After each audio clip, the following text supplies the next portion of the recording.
Masters of the Universe was a creation of Mattel, starting with a line of toys introduced in 1981 and receiving waves of toy releases until at least 1992. There was also a Masters of the Universe Classics release in 2008. These toys consisted of action figures, He-Man and his buddies, as well as the evil Skeletor and the huge number of henchmen he employed. There were vehicles like the Wind Raider, which I had as a kid, and some structures, notably Castle Grayskull and Snake Mountain. I actually owned a third of Snake Mountain as a kid for some reason, but not the rest of it. I'm not really sure how that happened. The franchise has since grown to include multiple animated series, comic books, feature films, and other products, all pertaining to the adventures of He-Man and his allies as they oppose the forces of evil. Again, it all began, however, with a line of toys and a very bare-bones story. He-Man is a superhero and the main character of the franchise. He is characterized by his superhuman strength, super speed, indestructible skin, and in most variations, he's the alter ego of Prince Adam. While Adam can remain as He-Man for as long as he wants, if he takes too much damage or uses too much raw power, he will revert back to his original form. He-Man is capable of some impressive feats. He was shown pushing a moon of Eternia into a specific orbit and then later returning it to its original position by hand. He-Man's primary weapon was his sword, which was apparently indestructible and could deflect bolts of energy. The sword gave him the ability to transform from Prince Adam into He-Man by utilizing the powers of Castle Grayskull, and also allowed him to transform Cringer into Battle Cat. Throughout the series, He-Man and his friends attempt to defend the realm of Eternia and the secrets of Castle Grayskull from the evil forces of Skeletor. The character was created by designer Roger Sweet, who created the character to be generic enough for any context or genre. Sweet also chose the name He-Man to be generic. 3 different versions of the character were presented to Mattel, including a soldier and a spaceman, but the barbarian version of the character was eventually chosen and developed into the character's current form. He-Man comics were first released when the action figures debuted in 1981. Subsequently, DC began pushing He-Man comics in 1982, and other publishers came out with He-Man comics over the years as well. The 2 most recent entries on the He-Man comics Wikipedia were DC Comics from 2012 to 2020 and Dark Horse Comics in 2021. The animated series, He-Man and the Masters of the Universe, ran for 65 episodes, but only from 1983 until 1985 were new episodes being produced. And these episodes spawned a spin-off series, She-Ra, Princess of Power, which ran for 93 episodes from 1985 to 1987. There was also an animated film, He-Man and She-Ra, The Secret of the Sword, which was released in 1985. A Masters of the Universe live-action film was released in 1987, starring Dolph Lundgren. It was a weird movie in a lot of ways, but I remember enjoying it quite a bit as a kid. Since then, there have been some reboots of the series, but we won't get into those for this video. In 1983, a Masters of the Universe video game was released for the Intellivision, Masters of the Universe: The Power of He-Man. The Atari got a slightly different version of the game as well. In the game, you play as He-Man, the hero.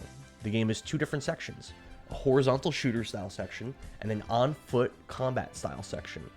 In the horizontal shooter section, you fly your spacecraft to the right, avoiding fireballs, I think. You can shoot the fireballs to destroy them if you choose. At higher difficulties, the fireballs take additional hits to destroy. Also, Skeletor runs around underneath your ship and you can drop bombs on him for points. It does not appear he can attack you in any way. Once you travel to the right enough, you disembark your ship and the on-foot combat style section of the game begins. In this section, you walk to the right and Skeletor fires projectiles towards you. You cannot attack during this section, but you can use your shield to block the projectiles while standing still.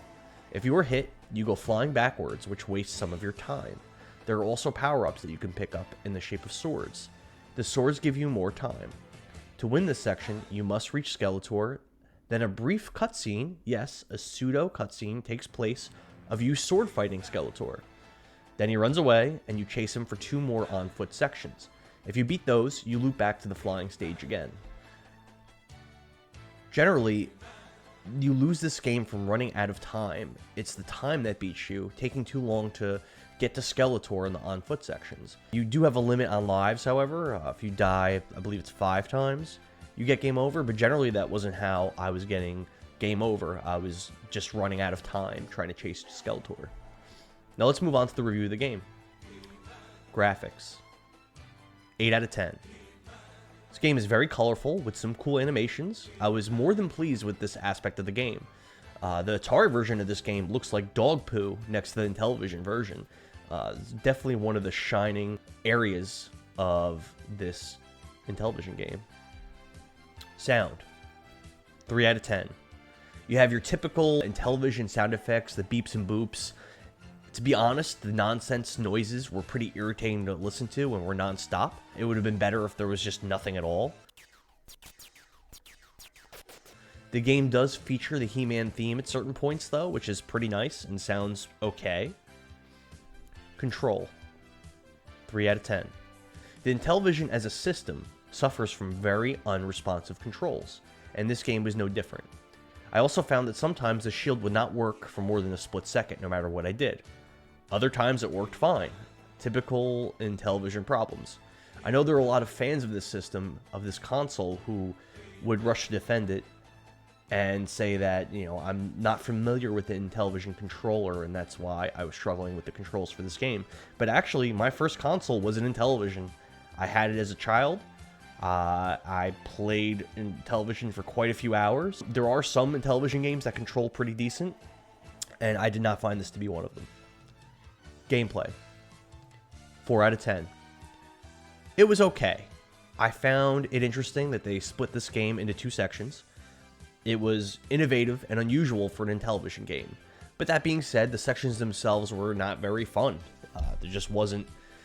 I didn't get a lot of joy out of the horizontal shooter sections. It might have been cooler if Skeletor did attack you from the ground, or if you had more varied enemies to fight than just those fireballs, which I'm not even sure that that's what they were. Maybe giving He-Man an attack for the on-foot sections and enemies to hit would have been a good idea. Story. I'm not going to give a story score to this 1983 Intellivision game. It doesn't really get into the story of the Masters of the Universe franchise, nor would I expect it to. Replayability. 6 out of 10. I gave this game a decent score for replayability because there are 4 difficulties in this game, and the game loops, meaning if you are the type of person that enjoys high scores and trying to beat records, there would be something to come back to this game for. Overall score. 4.8 out of 10.